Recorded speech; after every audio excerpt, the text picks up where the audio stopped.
Welcome back to Escape Reality Star Wars Talk. I'm your host, Caleb. Hi, I'm Seth. I talk stores with this man. He was not ready, even though there's a timer. I wasn't looking at the timer, I was reading. I'm just messing with you. We like to normally talk about what we've been up to this week outside of Star Wars before we get into the main topics. So, let's get into that, I guess. We'll start with you.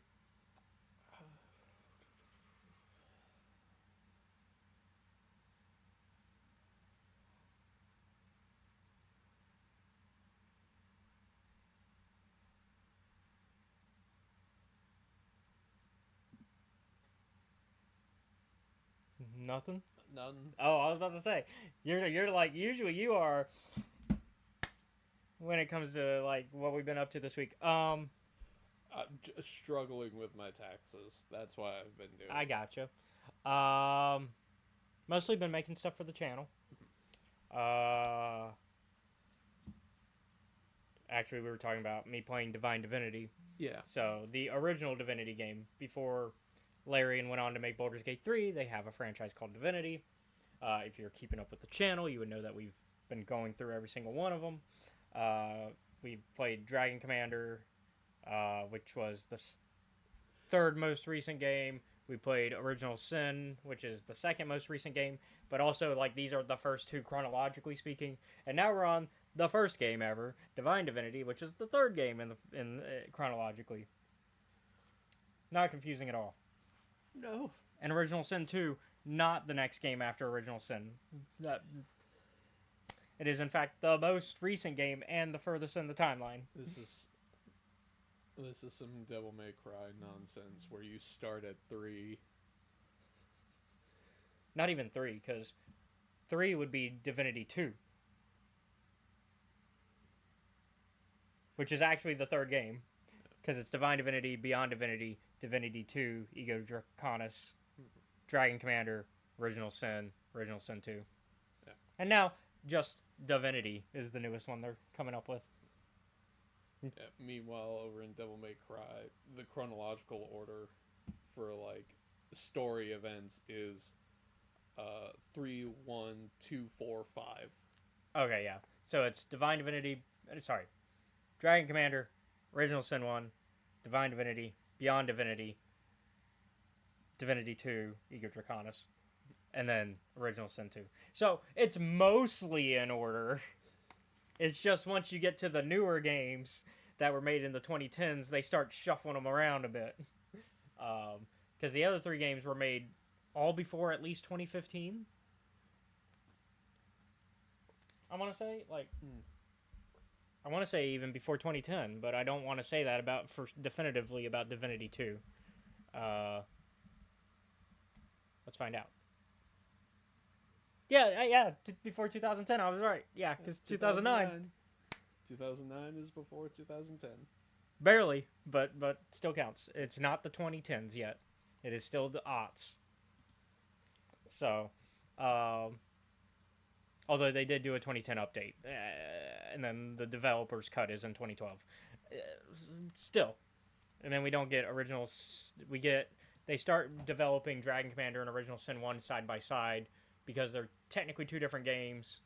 Like one's an RPG, one is a strategy, is a RTS strategy game. And then Dragon Commander comes out first, but like barely, mainly because Original Sin they did more of a push to do like similar to what they did with Baldur's Gate 3, where they went the Kickstarter route essentially, got fans to get involved, played early access of the first act of the game, and the same thing happened with Original Sin 2. They did early access Kickstarter. Baldur's Gate 3 didn't do a Kickstarter, but they had early access because they didn't need to do a Kickstarter at that point, because at that point they got Wizard money backing them up a little bit. I remember early access, Lizelle was like really mean. She's still mean. But now, now you have the rest of the game to where it's like, oh, that makes sense now. Before you didn't have that. Yeah. Sort of like why are you? Sort of like why you thought Gale was annoying, because Act 1 Gale was a little hard to get through at first, especially some of the earlier patches once the game got past early access, there were some problems. Like he would be overly flirting by like because of how the code was written, but then they fixed that. Yeah. And so For me, it's the Rashimi at a blackboard comment that pissed me off with him. It's like Ceramorphosis, you know. I like those conversations with Gale personally. I like going into the science of the fantasy with him. Yeah. The magic science rather, because that would be fine. It's just the right. He's talking down a little bit. Yeah. To be fair, Gale was top dog in I know magic. he was part of the like fucking Ants Academy of Magic. Like he was like Ant Farm. Yeah, I know what you're talking That's about. an old Disney. That's an old Disney pool. Yeah, I'm pretty sure like all of those are adults now. Yeah. I only know. I was an adult when that show came out, and now all those actors are adults.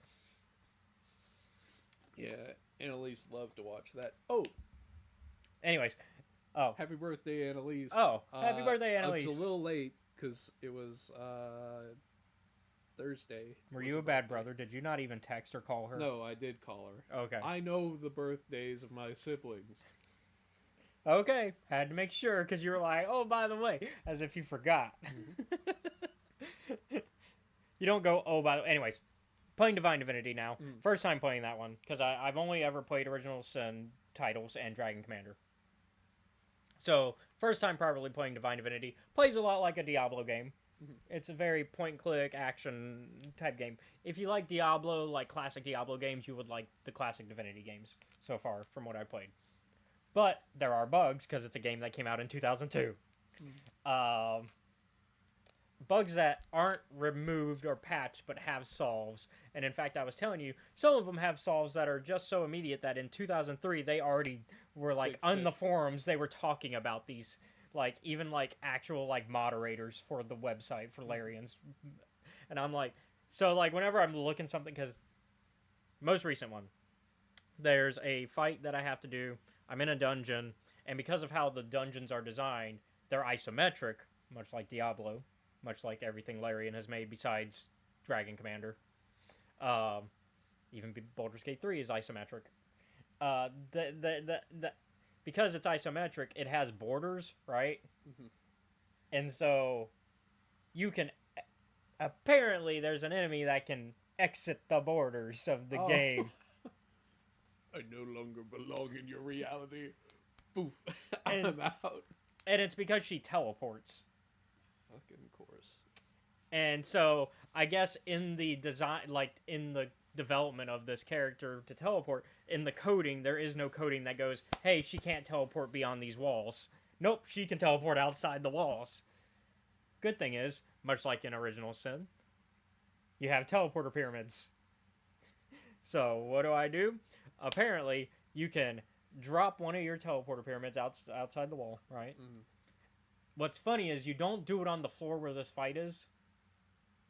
You do it on the floor above. Huh. Because the map is actually designed with all the floors on the same map. Alright. So, you actually do it on the floor above. You drop your pyramid. And when the video comes out for this exact... Because this is for the video on YouTube. So when this video comes out, you will see what I did. You will actually get to see it. But you drop the pyramid, and then your other pyramid, you drag out of your inventory, and you have to drag into a spot off the map where there isn't a red X saying you can't put it down. And then you drop it there. Use the one that's outside the pyramid, or inside the wall still. Mm-hmm. Teleport with that outside. Don't take that one with you. Because if you do, you can't get back. You can't get back into the borders of the game. So you do that.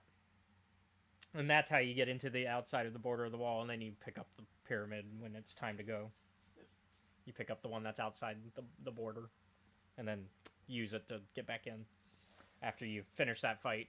But yeah, because she teleports, that happens. And while, yes, initially she teleports somewhere along the wall, you can do, like, poison damage, and that will still affect her, but then she'll teleport again.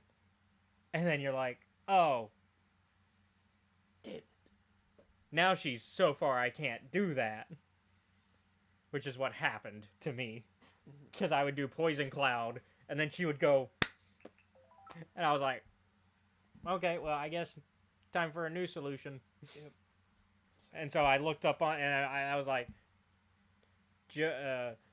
Josephine fight, and like the first thing there is the Larian forums like, with that. This lady keeps teleporting. How do I?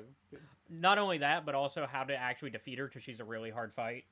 You have to use curses on her, which I have to a shame admit I did do some save editing to get some of the skills I need for that fight because while I'm the right level, I did not acquire the correct skills. It's a case of I'm powerful enough, just with the wrong equipment. Yep. And so, especially because the curse that you have to use is not a mage curse spell, which I'm playing a mage run, because canonically your character in Divine Divinity is a mage, but you can play fighter, mage, thief. But much like other Divinity games, there is no like proper class system. Really, you can go into the other classes and acquire their skills. So like when you level up, you can go, I want this warrior skill, which you need because the warrior one is where you get your repair skill from actually. So if you want to repair your armor, you need to put some points into that. If you want to do some lock picking, you need to go into the thieves, which there is a lot of lock picking and pickpocketing that you actually need to do in this game as well. So you end up having to spread your, like, in order to advance in the game, you have to not just focus on your class. And so the curse skill that they want you to use is the thief one, not the mage one. Because I found out there was a different one, and I was like, oh, I have the mage one, I didn't have the thief one, so I had to save edit, give myself some skills. Did what I had to. At this point, the game it's 2 decades old. I don't feel bad. Yeah.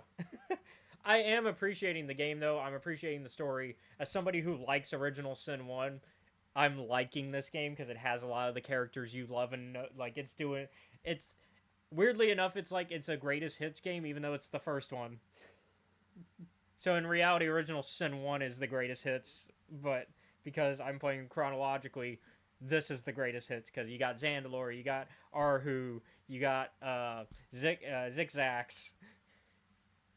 Hell, you even got the doctor guy, that Evelyn's boss.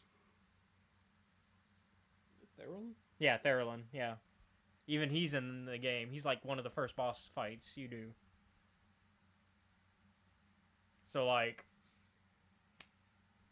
I'm enjoying it as a Divinity fan. Even though Larian does try to make it where you can play any Divinity game without previous knowledge. They're really good at that. Anyways, that's mostly what I've been up to this week. You got something? I guess I can talk about a little bit about this morning's game. And oh yeah, D&D. Yeah. Yeah. Pretty good. It was fun to finally have like a lot of the previous sessions took place like over the course of one in-game day, which means we ended up having, I think I talked about this a while back, but now the total number of fights is 5 in a day. Jeez. Not a dungeon crawling campaign, mind you. Is it not? It is not. Not in the slightest. Feels like it. So now that we finally have like gotten to where we're like, we can rest for a little while, we realized that like, oh yeah, because of that hag and the creatures she was using, I'm not using hag as an insult, It's Using it as the actual D&D, yeah, the actual D&D term, yes. Also, do not trust old women in the woods in D&D. Pixie a hag. Yes. I didn't kill her. I was very mean to her, though, but also she was, like, mind-controlling people. You mean you don't trust nice old ladies in the woods? What if they got, like, treats? That's... Why are you... Yeah, we'll put it right next to their white van. I'm not going to make that joke again. No, you already made it. Don't have to. It's okay, we're 25 minutes in. Yeah. Oh, okay, cool. We're good. We're way past the time where we'd have to worry. So we go and we deal with that, and then we're like, all right, get rid of the bodies. Do it. And so... It's okay, they'll just shove you in an oven.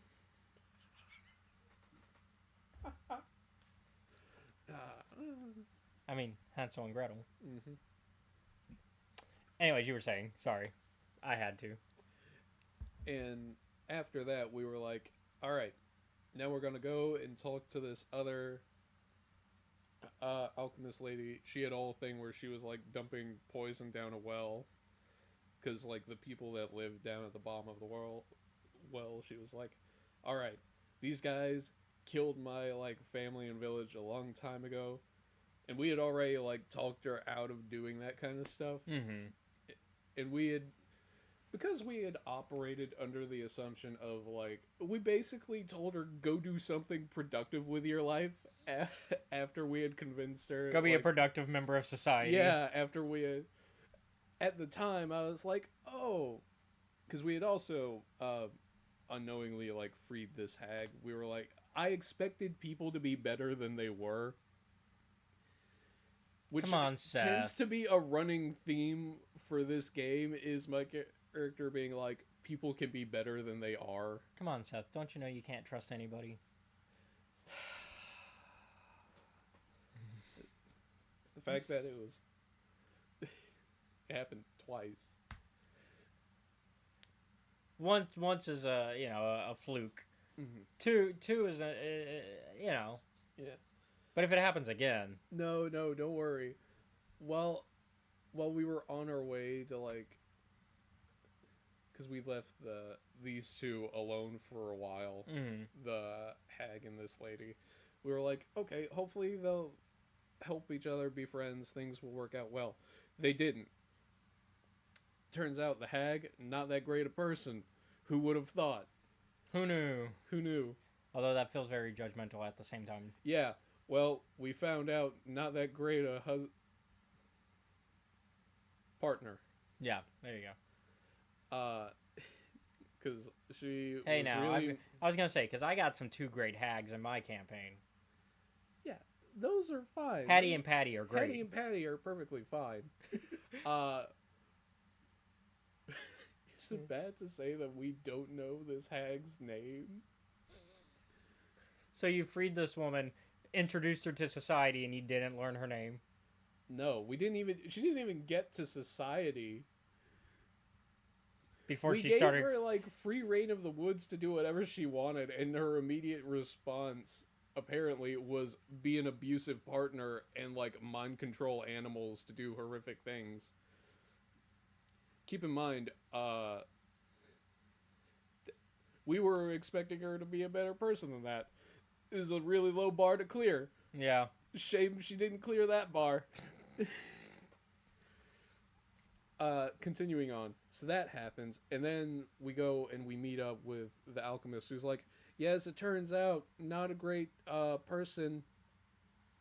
Whoops. I come here to, like, get away from her. Mm-hmm. And we're like, Sasaki has another character played by Kiari's wife, Sarah, has a thing about dealing with, like, magical beings. So we had to talk Sasaki out of a murder. Because, like, at this point, the alchemist lady... Not alchemist. Mrs. Let me poison the people who have, like, yeah, wronged my family. we were like, okay, been a couple of 100 years, she'll let that go. But that had already happened. So now we were like, okay, Sasaki, not everyone makes good decisions, and Sasaki's like, this is dumb, we should just kill him. And it's really weird for me to be the voice of reason, to be like, no, that's the... It is so weird for me to play a character who is like, we're gonna take the diplomatic route. We're... You're like, I feel so out of place. Yeah. Also, not drink alcohol at all, which is really weird. I know it doesn't seem like a big sticking point. However, it's more to do with the tropes of your characters that you usually play. Yeah, like, I don't think a lot of them do drink. Not a lot. Except for Boone when he first came back. Yeah, but that was because of trauma. Yeah. That was because we were like, what if we did the Wolverine? Yeah, what if we did the Wolverine? The first 10 minutes of the Wolverine. Except we got rid of the bear with an arrow scene. Yeah. There's just some guy being an asshole in a bar. Yeah. But back to the present moment. Yeah. Turns out, like, 3 of us were infected with diseases from that. And on the way back to the main starting town, we were like, you know what's great? Making sure we don't have any diseases before we go in there, so we don't accidentally bio-warfare our own team. Probably a good idea. Yeah. Pretty good. Everyone is cured now. Yay. It took us like 2 days, and we were like, what are the consequences of like these disease? And I was like, oh, well, for Hermos, it's filth fever, and he knows how dangerous that shit is. Yeah. Because it's why 2 of his siblings are dead. Ah! And the others got zombie rot, which is also not good, but it just does like a set amount of damage per day, yeah, like a D6. Yeah. The previous day, Iris, John's character, and Lily, another Nick's character, they had been hit by like a Cheshire cat. Mm-hmm. So during the 5-fight day, they were unable to critically succeed at anything. Unfortunate. Which is bad for like 3 out of those 5 fights. Yeah. But we all made it. We're all good. Now we have like an exploding ash cat to deal with, whose parents we murdered because we made a deal. Don't worry, they were also bad people. I think kidnapping and then forcefully altering someone's body is usually a pretty... That's pretty up there on the evil meter. Yeah. So we killed both of their parents. And now we're like, how do we tell you we made you an orphan? You could always take the JP and Bartimus route. Oh, no. Mm-hmm. Yeah, the JP and Bartimus route, you adopt them. Yeah. Or counterpoint, we do the Kill Bill Volume 1 of your mom was a piece of shit, hold that. When you're older, come get revenge. Yeah.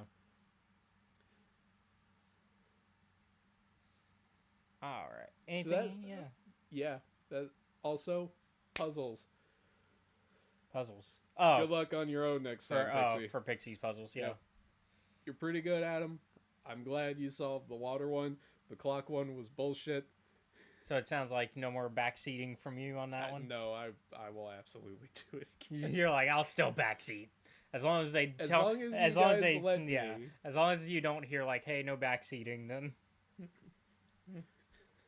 Because some people don't like the backseating, but Pixie and Zach tend to be okay with it, and in fact, mess around. Like, there is some lines, because like Zach on his Bloodborne run is like, hey, legitimately no backseating, but like, even then he'll still ask you or other Seth for tips and Well, that's like lore questions are fine. I don't Yeah. consider that backseating. yeah. Like once he opens it, then it's not backseating. Yeah, it's don't do it unless asked for. Yeah. Or like given permission to do so. Pixie, I am gonna make this one call out. Learn what a fucking crow looks like. She found the crow clock eventually. Yeah. She needs to learn what words are.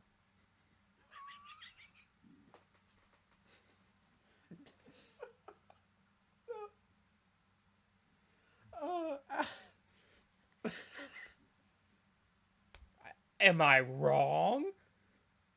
Am I wrong? Justin needs to learn what a bread and potato is. Okay, we shouldn't be mean. No. We Yeah, shouldn't be I mean get to our one moderator. She has mod powers. That's dangerous, actually. Plus, she's probably about to ban a word more than likely if we yeah. keep it up.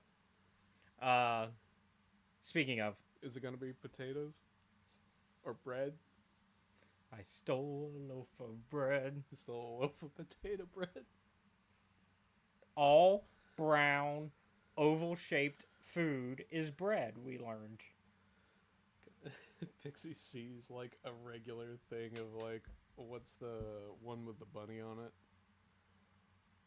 Oh, I know what you're talking about. Are you It's just? she sees some bunny bread and she's Yeah. like, I don't know what this is. Yeah, it's just called bunny bread. That's the brand is bunny. Yeah. Uh, You're like, alright. what's the one with the bunny called bunny? I know it seems so dumb. It's so dumb. It's bright. No, it's just dumb. The best part of That one was Not Glass That or Onion. Glass Onion. That was Glass Onion. Have you seen the third one? I don't think so. I don't think I've seen any of them actually. That might be a we watch those together thing because all three of them are really good. I know And like, and how things work out. so like the first one is is actually the second best. I think the newest one is the best one. Okay. I think it's newest one, first one, Glass Onion. Not that Glass Onion's bad. It's just that the other two have set the bar really high. Yeah, like I think the first one does a really.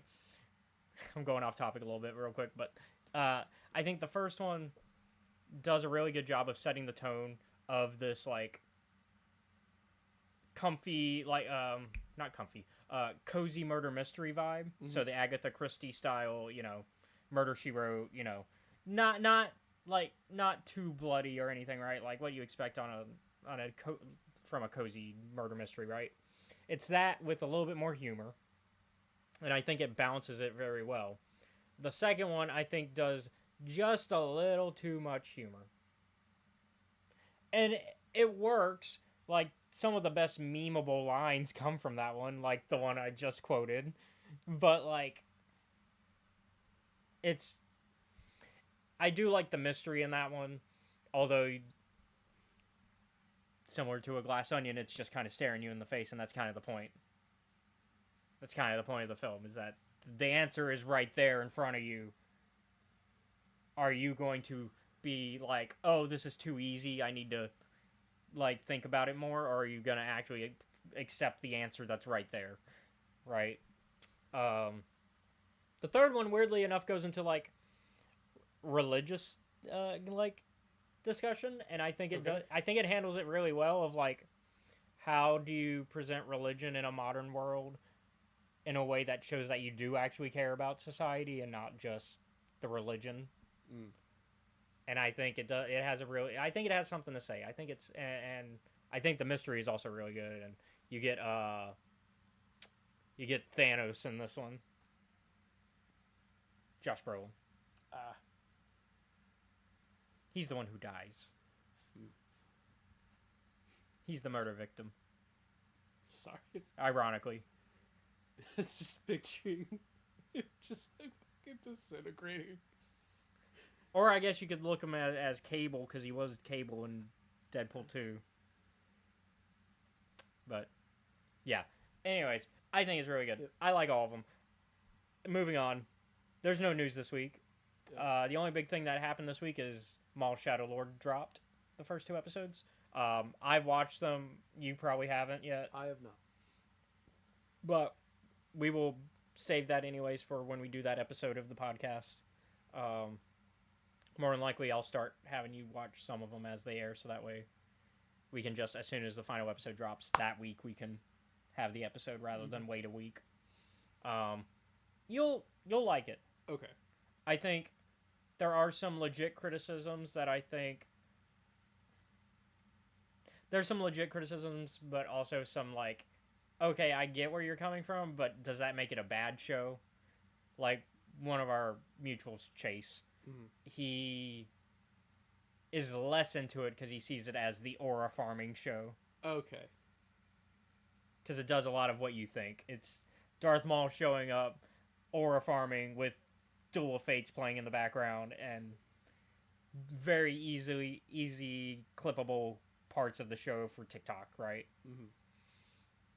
And I can see that complaint, but I also go, does that make the show bad, though? We know the Sith enjoy their dramatics.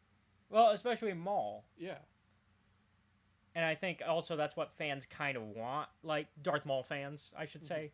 Not Star Wars fans as a whole, but I think when it comes to Darth Maul, that is what Darth Maul fans want, right? I think without going into too much details because I don't want to spoil the show, I think the better part of the show is actually not Maul. Well, yeah. Duh. It's actually the cop. Yeah, I know. I remember like when it was pitched, it's like we see Maul's rise to power. I'm like, I don't give a fuck about what Maul's doing. I want to know what this cop is up to. I want to know what this cop is doing in this fucking crazy galaxy where they're just a regular beat cop. And his robot buddy Two Boots. Yeah. Have to deal with fucking magic wizard bullshit. When there aren't supposed to be any more magical wizard bullshit. Yeah. Fuck you mean this guy's hands were all cut up and the fucking devil is down that dark ass hallway.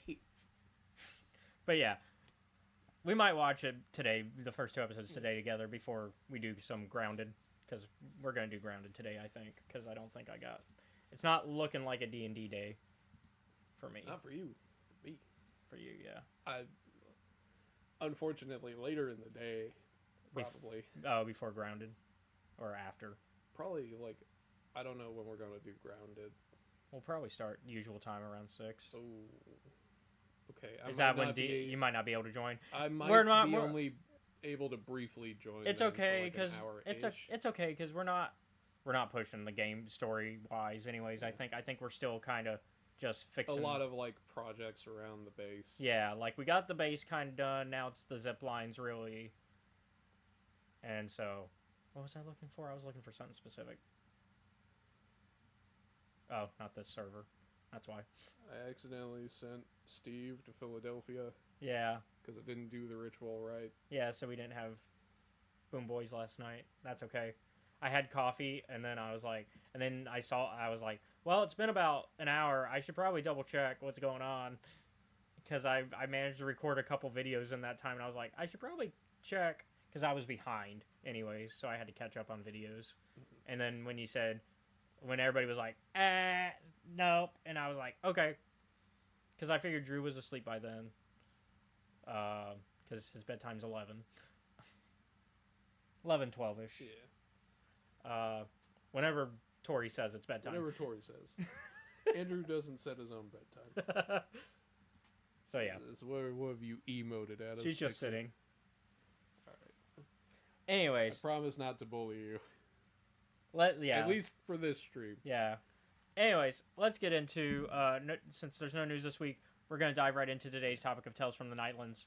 Spoilers ahead.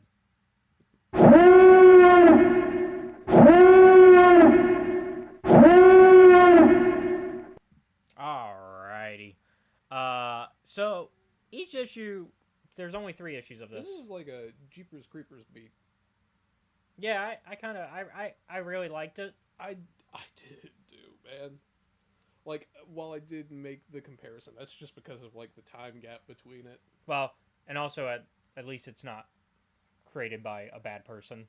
Yeah. We won't get into that though. That's a different podcast. So each issue though, yeah, like you were saying, each issue kind of there's the time jumps, and I think it works out really well because they follow the 3 film eras of Star Wars. Yeah. So you got your prequel era story, your original trilogy, and then your sequel trilogy. I think that's perfect for this type of thing. Really kind of took me back to when they did that in Legends, because I've shown you the crossover for that, the Vector crossover with the Rackles, where they reveal the origin of the Rackles. They crossed over Knights of the Old Republic with the Rebellion comic, and then with the what was the other one? It was Knights of the Republic. There was another one before Rebellion. Dark Times, Rebellion, and then Legacy, which is the one that's 100 years in the future.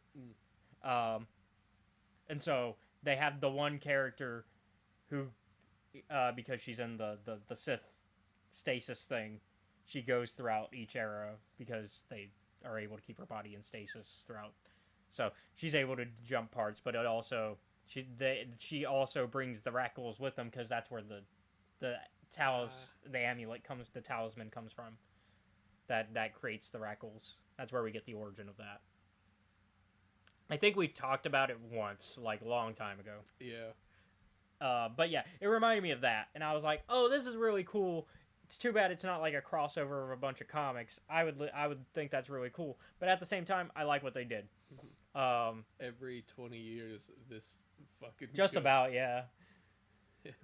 Ghost is like now to fuck with the next generation. Anakin's a little younger because it's Anakin in between episodes 2 and before 2, so it's episode 1 and 2. Yeah. Anakin.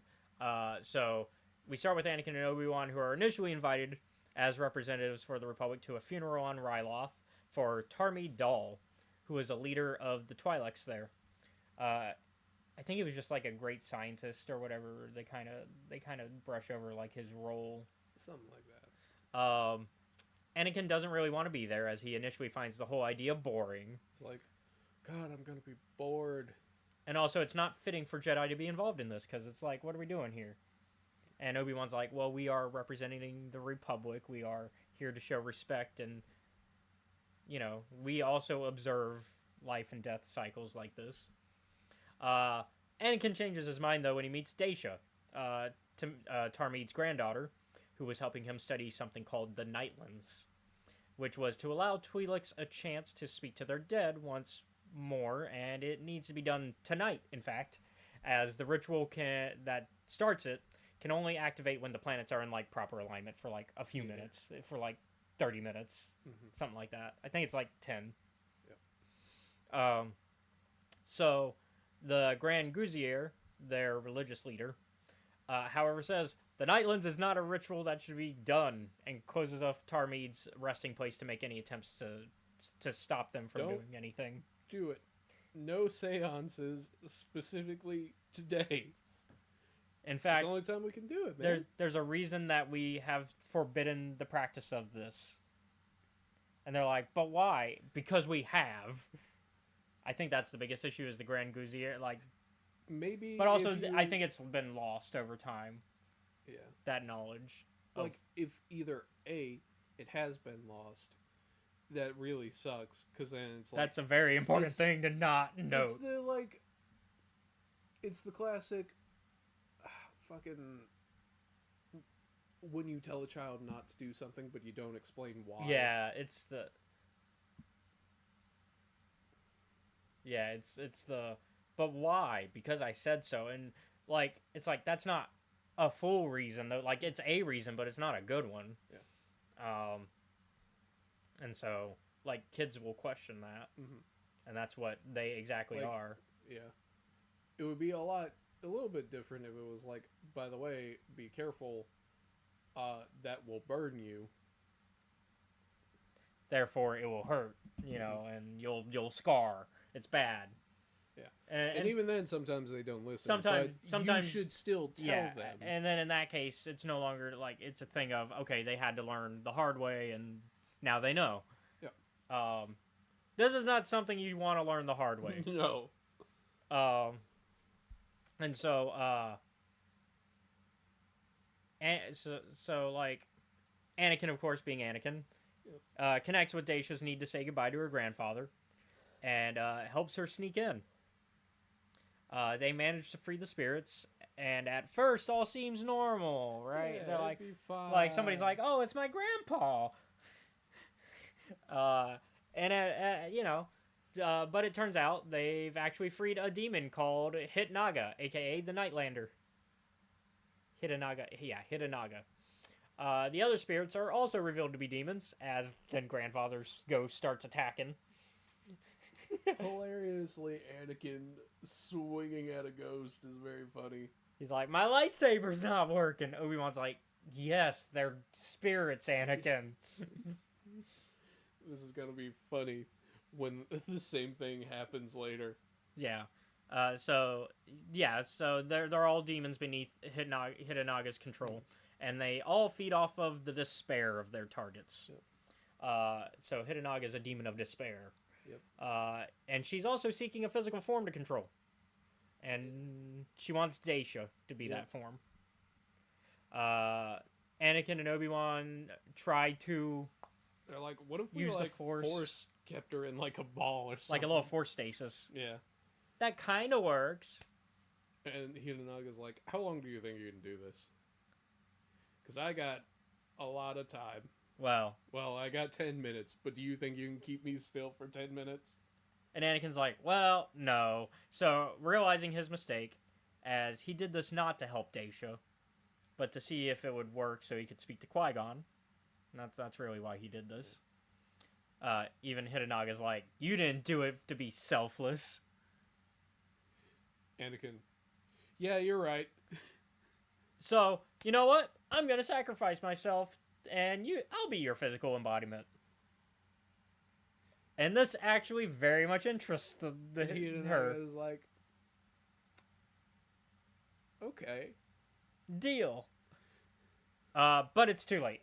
Her 10 minutes are up. Like, haha, I stalled you out, bitch. And so the planets no longer align, and the veil between the physical and the spiritual has closed again. Mm-hmm. And while this is solved for now, we jump to issue 2, where it's no longer solved. As we see Luke and Leia after the events of Empire Strikes Back. And Luke has a vision that Vader is not truly his father, and Anakin is still alive on the planet Rabnir. Luke heads there with just R2, refusing to tell Leia where he's headed. And instead of his father, he finds an older Dacia, who now serves Hidenaga, and tricked Luke into arriving to be the Nightlander's physical embodiment. Once more feeding off his despair of losing Han and the truth that Vader is his father. So that's kind of what, Hidenaga's doing Hidenaga tricks. Luke manages to hold off just long enough, though, for Leia to show up and save the day. So this is a moment of, like, where it's like, yep, that's Anakin's kid. Leia sees Hidenaka and immediately tries to shoot her. Yep. That's a Skywalker if ever there was. And she's like, well, that didn't work. I don't know. I feel like that's also a Padme move. I respect the attempt. That is both of their parents, to be fair. Padme absolutely would also see a ghost and go, ghosts are scared of Padme. Padme's not scared of ghosts. Ghosts are scared of her. Yep. She's the new, less problematic Chuck Norris. Where was I? I have a script. I lost track. So Leia becomes the new target because Hidenaga is like, you're much more interesting. Like, I could take this guy because I got problems with his daddy, but you embody hope. So if I control you, I take away hope from the galaxy. Mm-hmm. And so she starts to try to target Leia, which then Luke, now no longer the target, uses the Force to do what his dad and Obi-Wan did. Hey, what if I just kept you in a ball for like 5 minutes? Which, of course, this is also embodying Daisha, because or emboldening Daisha, because Daisha is like, because she's now flip sides completely. She's like she was originally. She's like as soon as Luke was being offered, she felt bad immediately, and then now that she sees that, she's like, oh yeah, no, we actually could kick your ass. Fuck you. In Daisha's defense for this, it is basically Hidenaga's been fucking with her ever since It's the implied. Anakin stuff. Yeah, it's implied that that's what's been like. They never outright say what's been going on, I've been but hearing Hidenaga's voice for years. And so, yeah. And now that she's able to be around people that can embody hope, because Luke and Leia both bring hope with them, and with that rough fucking existence for Daisha it must have been. And also because Hidenaga feeds on despair, you know she was just making her relive what she did as a kid over and over. Hey, remember when you freed me? Yeah. Bet your grandfather'd be real proud now, wouldn't he? But thankfully, once again, they managed to run out the clock like it's a basketball game.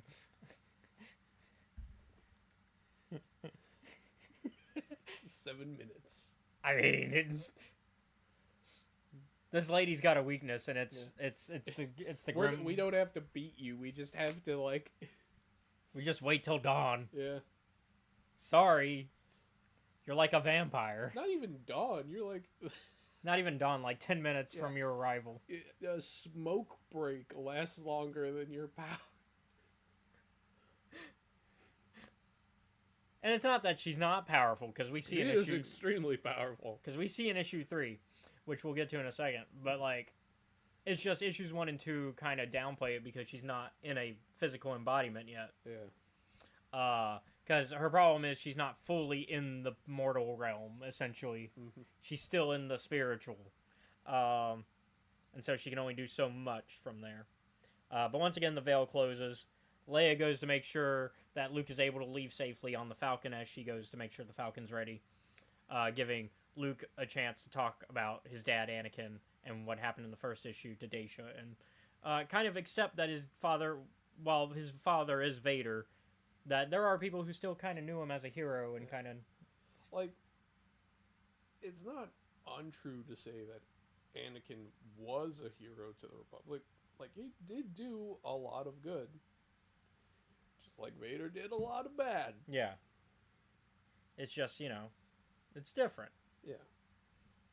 And so, I think this is part of, like, giving Luke that chance to, 1, resolve his daddy issues, but 2, it makes it easier when he eventually tries to redeem his dad, because he's like, I know there's good in you, because I've heard stories about what a good person you were, even from people who are angry at you now.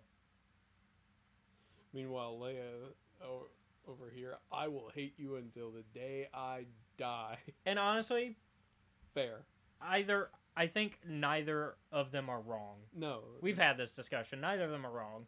It's a case of Luke didn't have to see the most cruel things that Vader had done. Leia, on the other hand, was tortured by her own father. And then witnessed her father, along with Tarkin. Don't give Vader full credit, but Vader gets credit. Because he holds her there. He makes her watch as they blow up her daddy, essentially. Because Bell was on that planet, and the man who raised her. Bell was her real father, as far as, like, she's probably concerned, because that's fair. That's the man who stepped up and raised her, and we know Bell did his damnedest to raise her, because we've seen that man tries. But yeah, so we wrap things up with issue 3, and the sequel trilogy era, as the Resistance is recovering from their loss at the Battle of Crate from The Last Jedi. They arrive at a twilight colony of Aeloth after receiving a call for aid. However, it turns out the call was never made because hey, our crops are more bountiful than ever, and on top of that, our trade with some of the other like worlds is going well. We're fine, Yeah, like we're good, dog. and in fact, we don't want you here because we don't want to be involved with resistance. We can see the writing on the wall. You guys are the losing side, especially after what happened on Crate. Mhm. Y'all barely survived that. This angers Finn, Finn's like, what the fuck did I come here for? and on top of that, he's already been kind of grouchy, like from Arrival, and Ray kind of notices, hey, you're kind of off today. This isn't you. But yeah, so he storms off in front of everyone. The moment of like, once he gets like far enough out, he's like, what the fuck was I thinking going off like that? Yeah. We learn that Dacia now lives on Aeloth as their Grand Gousier. Pixie, if you don't mind.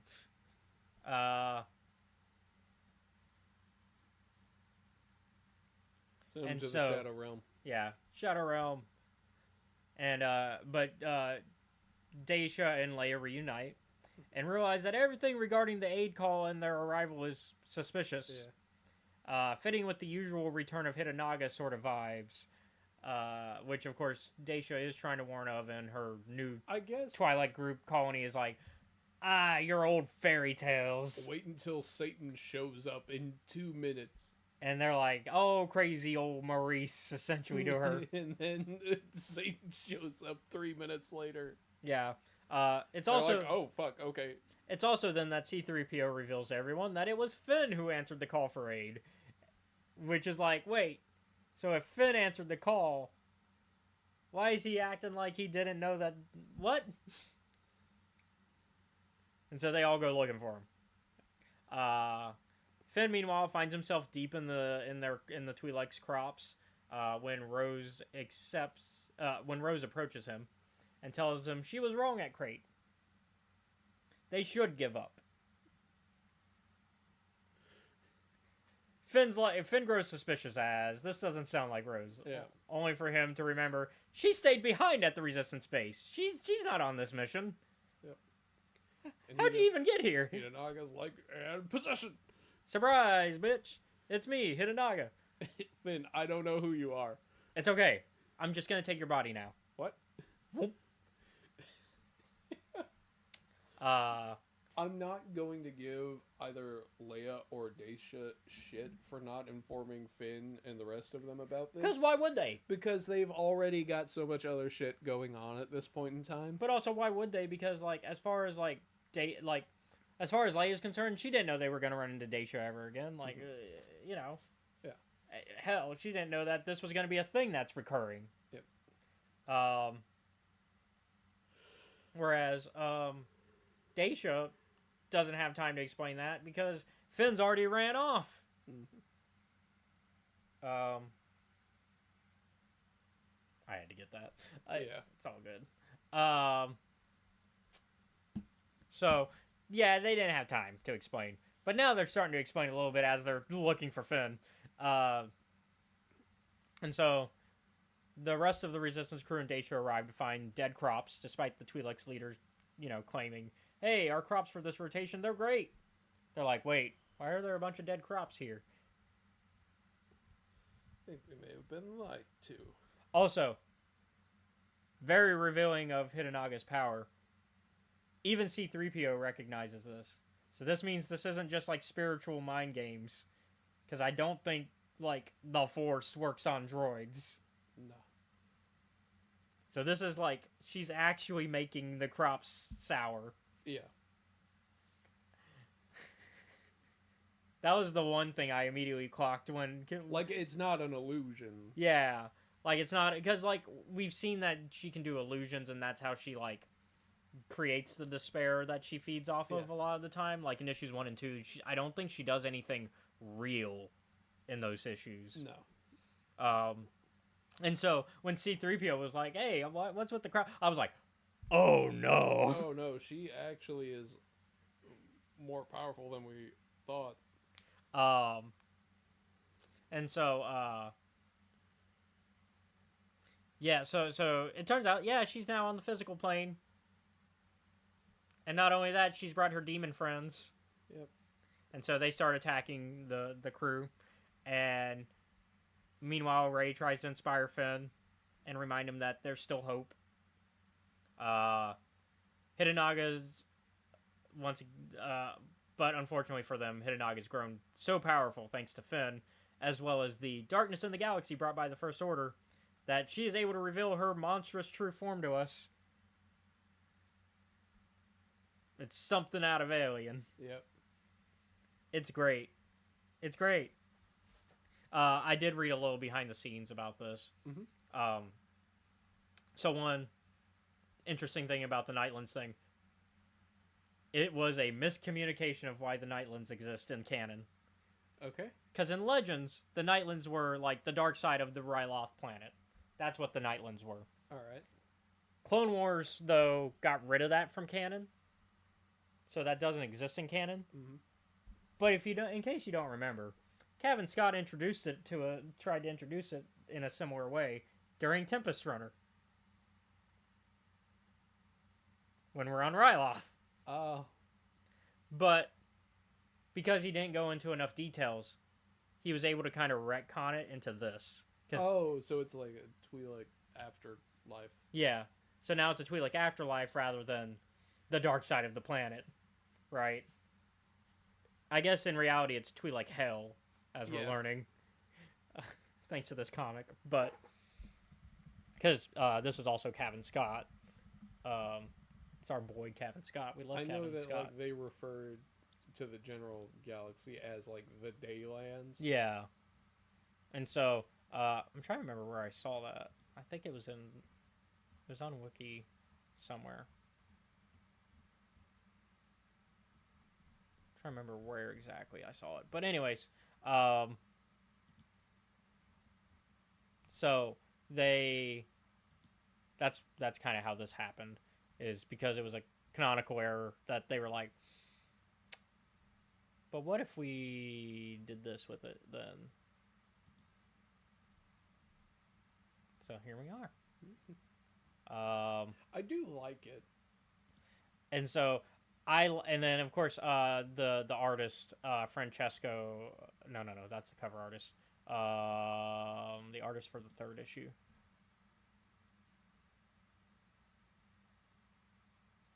Where are they? Writer, pencil. It might have been Robert. I think it was Robert, because he's the penciler and colorist. Yeah, so it would have been Robert Hack.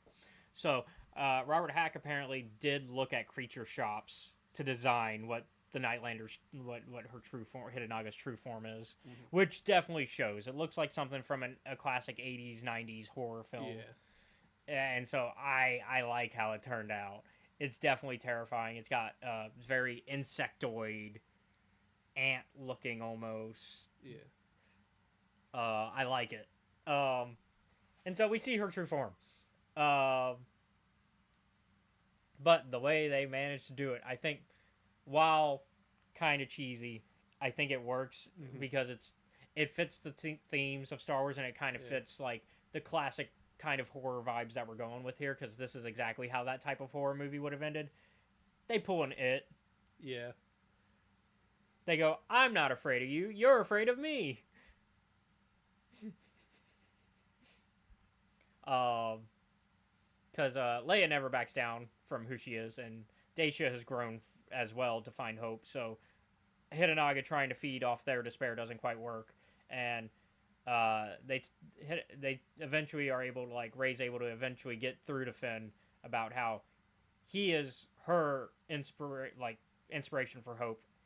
Meanwhile, she inspires him as well. Yeah. So they're both like, you inspire me to have hope. Well, you inspire me to have hope. And it's like, oh, cool. So we're happy. And so now she has no true form. She tries to get Leia's, but that's when they turn the tables and they tell Hidenaga that she's the one with no hope. And it works. To the point that she does begin to feel hopeless, and her demons attack and devour her rather than our heroes. She kind of gets the Scar treatment from Lion King. And this finally ends the Nightlander, who, as far as we can tell, will never return. Yep. At least for now. As far, like, pretty closed book at the moment. But Daisha does give some parting words to Finn, to remember that feeling of hope that he currently has, and to never let the spark die. And that's what we go out on. Yep. I like this. This was nice. This was, like I said, it's a little cheesy at the end, but I think it works for what the themes of the comic are. I like Hitanaga as this force of nature, the Nightlander concept as a whole. I would kind of like to see older Nightlander stories. Now that we know there's lore behind it, I would like to maybe see.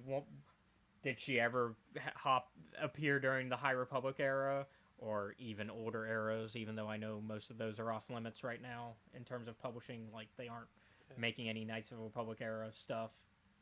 Can't wait till like 80 years in the future when she shows up again, despite having been eaten by her own demons. Yeah, I don't know about seeing her in the future. I would rather see like the past for this particular character, and kind of keep it as like a ghost story like this, where it toes the line, like the tells of the Halloween stuff that they always do. It always toes that line of, is this truly canon or is this just a story within canon?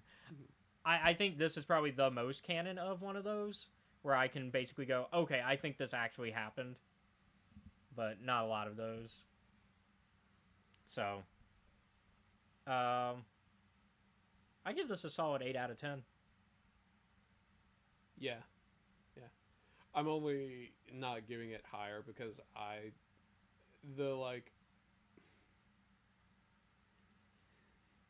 Uh-oh. It's the it ending for me. Oh, it's the it ending. Yeah. Yeah. Like, it serves the story well. I'm just not I think a it fan worked. of that. I think it works so. for the story, but yeah, like it's a case of this works for the story that's written, just not our favorite trope. Yep. I don't mind the trope really, but I know for me it's not even that. It's a little cheesy, but that's fine. I don't mind cheesy in horror. It's more the only reason I'm not doing a 9 is because it's a case of maybe I wanted a little more, I guess. But because usually the tells of stuff for the Halloween stuff is usually 4 issues. Yeah. So it was interesting this one only being 3. But once again, not bad.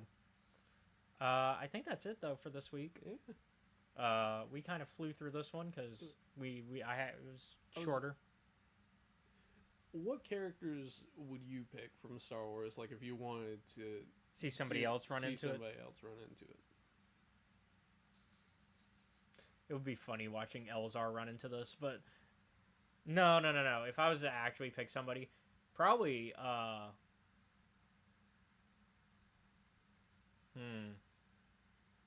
probably the crew of the vessel. Oh man, yeah, that would be an interesting one. You know they would start blasting at first. Yeah. What? Watch Hitanaga try to mess with our boy Geo, just standing there, and then she goes, "And I know your worst fear." It's like, are we gonna learn what Geode is actually afraid of? No. Geode has no fears. Geode has no fears. He's a ladies' man with no fears. I think that was the best joke about Geode ever. I loved it. I think for me, who would you maybe pick? Like, we don't see. I think like, if I wanted to like help sell it to an audience, I think I'd use like Qui-Gon and Mace when they were younger. Yeah, and then you're not going into the we're not allowed to use that era part of Star Wars, because right now there's definitely a protection of you can't use anything Knights of the Old Republic era, and you can't do anything like past Mando verse pre Episode 7. Now, High Republic pick, I do think like I will add on to the vessel crew. I'll toss a wreath in there. Wreath would be, add Wreath to the vessel. Like, have the vessel crew and Wreath, yeah. That makes sense. Have your one Jedi as part of it. And maybe introduce a Twi'lek character that could be the person that helps contain it, and that's why it's been contained until now. Yeah, that's it for this week, though. Thank you all for watching today's episode of Escape Reality Star Wars Talk. If you really like our content, you can check out our Patreon, which is at Escape Reality Film. Shout out to Jennifer Brantley. Yo.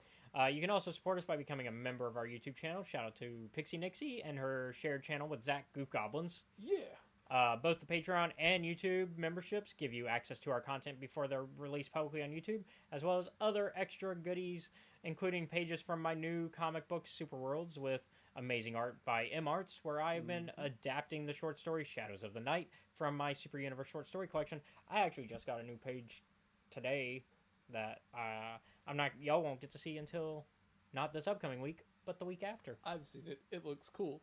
Yeah, you've seen it without the text, but really the only text is like click clack sound effects. It's very action heavy right now where we're at. I'm really happy because I getting to see my book in an actual vision, like to visualize it. It's very different, and I'm like, this is so cool. Yeah. Also, shout out to Pixie for being an awesome mod and her own channel of content, and go check her out on Twitch. She's a variety streamer.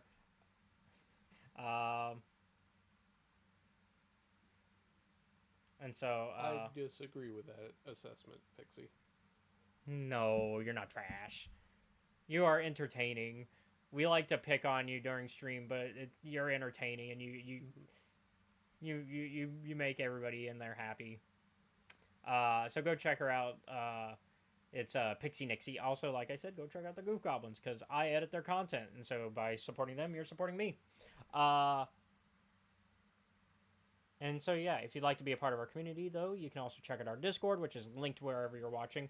We will not be doing anything Thursday this week, because Britt will be out of town, and it's Britt's turn this week. So she's out of town this entire week. I think starting tomorrow, she's leaving. So she'll be out of town. So no Life is Strange.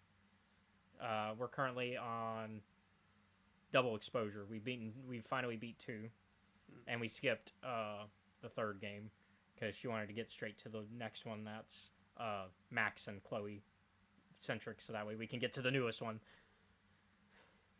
And so we'll eventually double back to the other one. So not this Thursday, but next Thursday we will have Life is Strange. And we've been without Seth watching Highlander. We've finished the mainline show, and now we've been watching the Raven spinoff with Amanda. Watching a buddy cop show with Amanda. That got me in the minds, man. Yeah. It's okay. We'll eventually get you there, because we've been working on getting the Highlander podcast going. We got the first episode out already. Second episode we're working on. It's currently a thing of just getting everybody to read the book. It's a short amount of chapters, but the chapters are too long.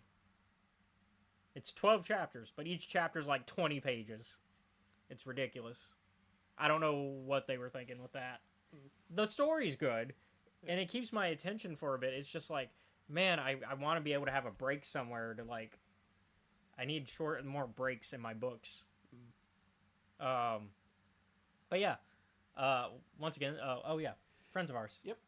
Every other Sunday from 5 to 7 Central Standard Time, you can catch some friends of ours over at Trials of Naboo on YouTube at the Steam Dungeon. There we go. Were you struggling there? A little bit. I was chugging, so I couldn't help you. My bad. I believe there's a session tomorrow, but I am uncertain. I think there is. If not, you can always watch their content and catch up. Mm-hmm. So, there is that.